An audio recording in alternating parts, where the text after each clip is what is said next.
تلاوت کی ہے سورہ نحل.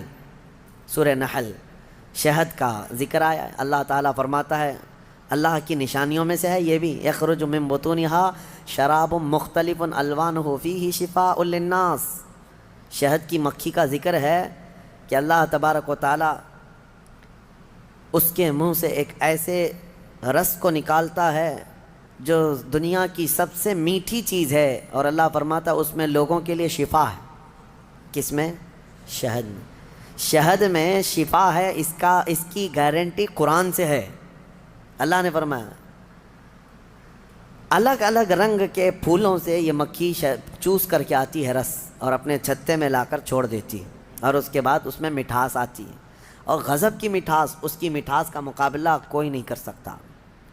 جو اوریجنل مٹھائی ہے وہ شہد ہے دنیا میں.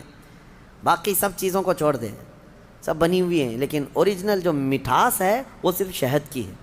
اس کا ذکر کیوں ہے؟ دو جانوروں کا اللہ نے ذکر فرمایا. ایک گائے کا، یعنی دودھ دینے والی جو بھی ہے. اللہ فرماتا ہے کہ ہم دودھ کہاں سے نکالتے ہیں، دودھ کہاں سے آتا ہے؟ قرآن فرماتا ہے من بین فرث و دم، گوبر اور خون کے بیچ سے.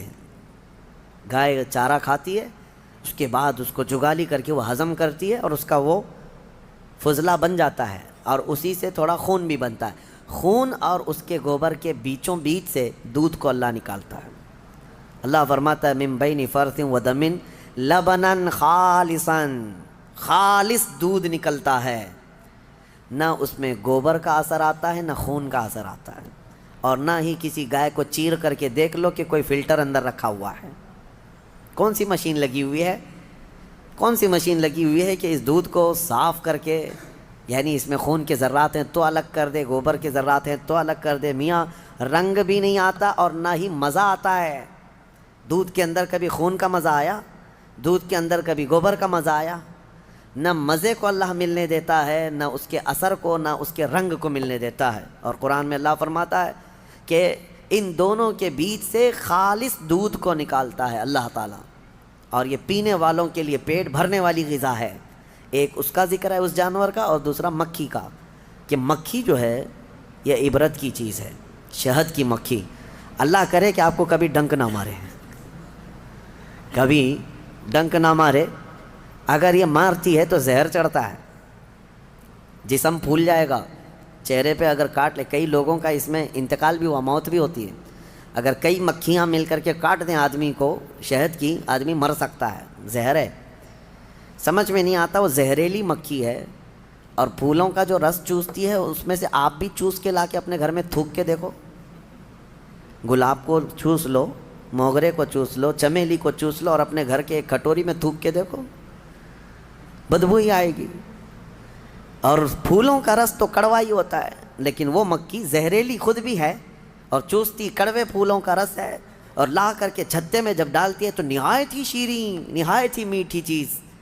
اب اللہ تبارک و تعالیٰ فرماتا ہے کون ہے جو اس میں مٹھاس پیدا کرتا ہے؟ کون ہے؟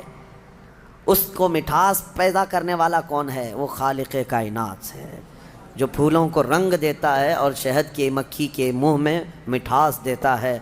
اب اسی کو کہا گیا ہے یہ عبرت کی چیز ہے. ویسے آپ کو میں یہ بات بھی بتا دوں، وہ ڈنک مارے تو زہریلی، لیکن تھوک دے اپنے چھتے میں تو وہ شفا والی غذا ہے. ایک ہی منہ سے دو چیزیں کیسے؟ اتنا زہر بھی ہے کہ کاٹے تو مر جائے، اور اتنا ہے کہ اپنے گھر میں چھوڑے تو بیماروں کو شفا بھی ہو جائے. ایک ہی مکھی کے اندر یہ دو چیزیں. اعلیٰ حضرت فاضل بریلوی رضی اللہ تعالیٰ عنہ کی یاد آتی ہے. آپ نے فرمایا گستاخان رسول کو، وہ فرماتے ہیں اعلیٰ حضرت ظالموں میں شہد کی مکھی کی طرح ہوں. اعلیٰ حضرت اپنے آپ کو کہتے ہیں میں شہد کی مکھی کی طرح ہوں، جس کی مٹھاس کا بھی جواب نہیں، جس کے ڈنک کا بھی جواب نہیں. وہ اپنوں کے لیے میٹھا رس دیتا ہے اور ظالموں کے لیے وہ ڈنک بھی مارتا ہے. اعلیٰ حضرت نے اپنے لیے مثال میں فرمایا شہد کی مکھی کی طرح. لیکن میں آپ کو ایک روایت یہ بھی بتاؤں، اس شہد کی مکھی کے اندر جو مٹھاس آتی ہے، اتنی مٹھاس کیسے؟ فرمایا کہ یہ جب پھولوں کا رس چوستی ہے تو پھولوں کا رس چوس کر اپنے گھر جانے تک یہ حضور پاک پر درود پڑھتی ہے. اور اس درود کی برکت ہے حضور پاک صلی اللہ تعالیٰ علیہ وسلم کے کہ اس کے منہ میں مٹھاس پیدا ہوتی ہے۔ اللہ تعالیٰ ہمارے منہ میں مٹھاس پیدا فرمائے، زبان میں آپ کے اثر پیدا فرمائے۔ یہ دونوں چیزیں اللہ تعالیٰ نے عبرت کے طور پر فرمایا ہے۔ دو جانوروں کا ذکر ہے اور دونوں عبرت کے لیے ہے۔ اب ان لوگوں کو آج کے زمانے میں پتہ چل رہا ہوگا نا کہ دودھ کہاں سے نکلتا ہے، آج سرچ کر کے بتا رہے ہوں گے نا کہ دودھ کہاں سے نکلتا ہے، ڈائری والوں کو پوچھو یا اس کے جو ریسرچ اسکالرس ہیں ان سے پوچھیں۔ لیکن قرآن 1400 سال پہلے بغیر کسی سونوگرافی کے، بغیر کسی چیر پھاڑ کے جب بتا رہا ہے تو آج بھی ان لوگوں کو عقل میں نہیں آتی بات کہ آخر یہ باتیں قرآن میں آئی کیسے؟ اس وقت نہ سائنس کا وجود، نہ کسی مشین کا وجود۔ تو محمد عربی صلی اللہ تعالیٰ علیہ وسلم کی زبان سے جو کلمات نکلے وہ ان کے اپنے نہیں ہیں، یہ خلاق کائنات کے کلمات ہیں۔ جس نے پوری کائنات کو پیدا کیا اسی نے یہ تمام چیزیں بیان کیا۔ آج ہی کے پارے میں ہم نے دو بہت اہم آیتیں تلاوت کی ہیں، وہ ہمارے لیے بہت ہی ہمت والی آیتیں ہیں۔ اللہ فرماتا انا نحن نزلنا الذکر وانا لہ لحافظون، بے شک ہم نے ہی قرآن کو اتارا ہے اور ہم ہی اس کی حفاظت کرنے والے ہیں۔ اللہ کا وعدہ ہے، یہ 26 لے کر کے جو بیٹھے ہوئے ہیں یہ پاکھنڈی مر جائیں گے، قرآن کا کچھ نہیں کر سکیں گے، کچھ نہیں کر سکیں گے۔ قرآن برسوں سے اسی طرح محفوظ ہے۔ اچھا ایک بات میں آپ کو بتا دوں، ایک جاہل بدتمیز قسم کا ایتھیسٹ اٹھا سوال کرتا ہے، کافی پہلے کی بات ہے، کہا کہ کہتے قرآن کو اللہ ہی حفاظت کرتا ہے، اللہ حفاظت کرتا ہے، لے جا کر کے اس نے ہاتھ سے جلا دیا۔ کہا میں جلایا، قرآن تو بچا نہیں۔ یہ ایسی ہی پاگل ہے جیسے نمرود نے کیا تھا۔ حضرت ابراہیم علیہ السلام نے کیا کہا تھا نمرود سے؟ میں اس خدا کی عبادت کرتا ہوں جو موت بھی دیتا ہے، حیات بھی دیتا ہے۔ تو اس نے کیا کیا؟ جیل سے 2 قیدیوں کو نکالا اور ایک کو مار ڈالا اور ایک کو آزاد کیا، کہا میں بھی زندگی اور موت دیتا ہوں۔ یہ ایسی پاگل ایتھیسٹ ہے۔ اس نے قرآن کو جلا کر کے یا ختم کر کے کہا کہ یہ کہاں بچ سکا؟ نادانوں، قرآن کا مطلب یہ اوراق نہیں ہے، یہ فنا ہے، یہ چیزیں، ورق جو ہے یہ دنیا کی بنی ہوئی ہے۔ ہم اس ریولیشن کو مانتے ہیں جو قرآن نازل ہوا ہے، جو نفس مضمون ہے، وہ کبھی فنا نہیں ہوگا، وہ کبھی ختم نہیں ہوگا۔ وہ علم الہی ہے، وہ اللہ کی صفت ہے، وہ اللہ کی صفت ہے۔ قرآن میرے سینے میں ہے، ان کے سینے میں ہے، یا ورق پر ہے، یہ سب چیزیں جا سکتی ہیں، یہ چیزیں جا سکتی ہیں، لیکن وہ ریولیشن، وہ نزول قرآن کا، وہ کبھی ختم نہیں ہوگا۔ اس کے متعلق ہم کہتے ہیں تم 100 نہیں، 1000 نہیں، 1,00,000 جلا لو اوراق کو جلانے کا مطلب یہ سمجھتے ہیں کہ قرآن جلا دیا، قرآن ختم ہو گیا۔ نہیں، قرآن کی حفاظت اللہ خود فرما رہا ہے، اللہ فرما رہا ہے۔ یہ اپنے گھر دیکھ لیں، گھر نہیں بچا پا رہے ہیں، ان کا اپنا کوئی محفوظ نہیں رہ گیا ہے۔ اور یہ آج کی بات نہیں ہے میرے عزیزو، برسوں سے۔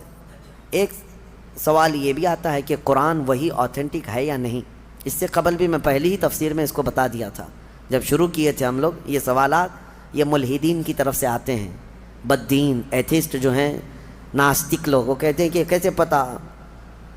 ہم نے یہی کہا کہ اگر اس کے خلاف تمہارے پاس کوئی ثبوت ہے کہ کوئی دوسرا بھی قرآن تھا تو لا کے دکھا دو۔ 1400 سال سے کہاں سوئے ہوئے تھے سارے لوگ؟ ایک ہی قرآن کیوں ہے پوری دنیا میں جو الحمدللہ سے شروع ہوتا ہے والناس پہ ختم ہوتا ہے؟ وہ کہیں کا بھی ہو، امریکہ کا ہو، انڈیا کا ہو، افریقہ کا ہو، پاکستان کا ہو، عرب کا ہو، کہیں پر بھی جاؤ قرآن آپ کو یہی ملنے والا ہے۔ حتیٰ کہ ہمارے درمیان سینکڑوں فرقے ہو گئے ہوں گے، ہر فرقے میں قرآن یہی ہے، یہی قرآن ہے۔ شیعوں کے ہاں بھی، دیوبندیوں کے ہاں بھی، اہل حدیث کے ہاں بھی، چاہے جتنے بھی مکاتب فکر دنیا میں ہیں، فرقے ہیں، سب کے پاس قرآن یہی ہے، یہی قرآن ہے۔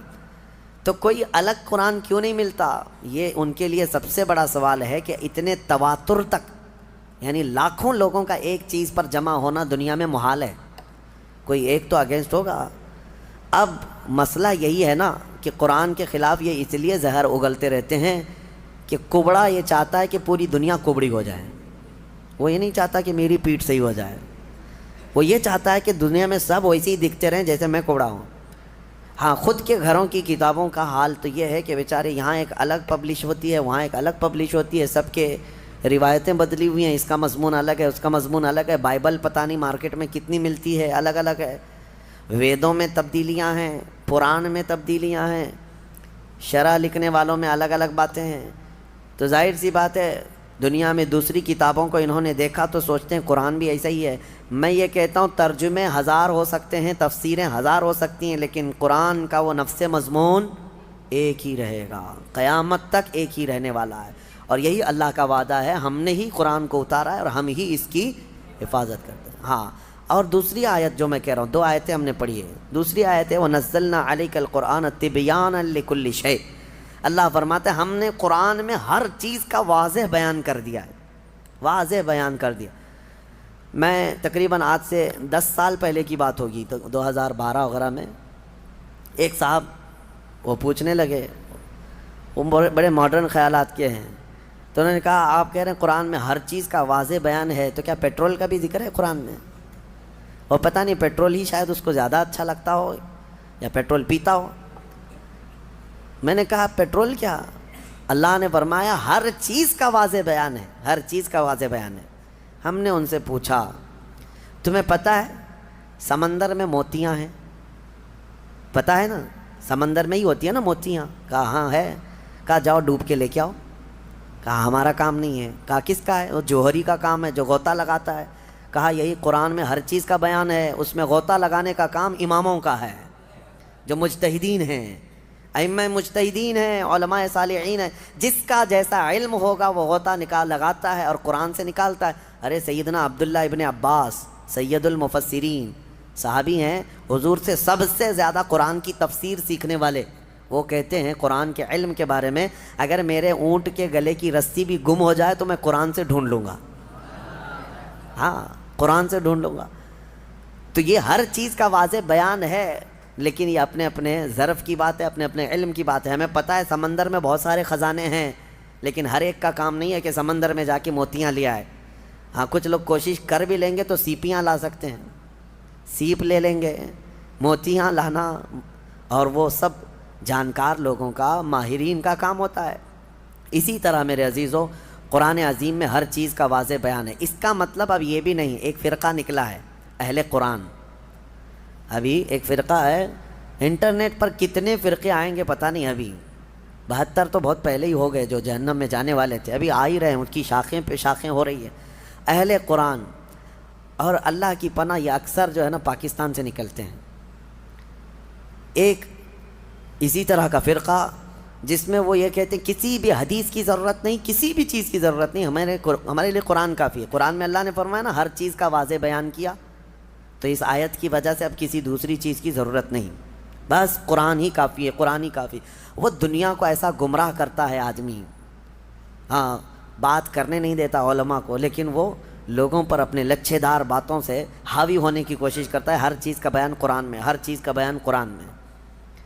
کافی سال پہلے ہمارے استاد گرامی حضور محدث کبیر رحمۃ اللہ ادام اللہ اقبالہ، آپ نے فرمایا تھا کہ آپ کا ایک اہل قرآن سے کسی سے مباحثہ ہو رہا تھا، ہر چیز کا بیان قرآن میں، ہمارے لیے قرآن کافی ہے۔ تو حضرت نے اس سے کہا کہ تو ٹھیک ہے، کتا کھانا کہاں ہے، کیا ہے بتائیے، حلال ہے کہ حرام ہے؟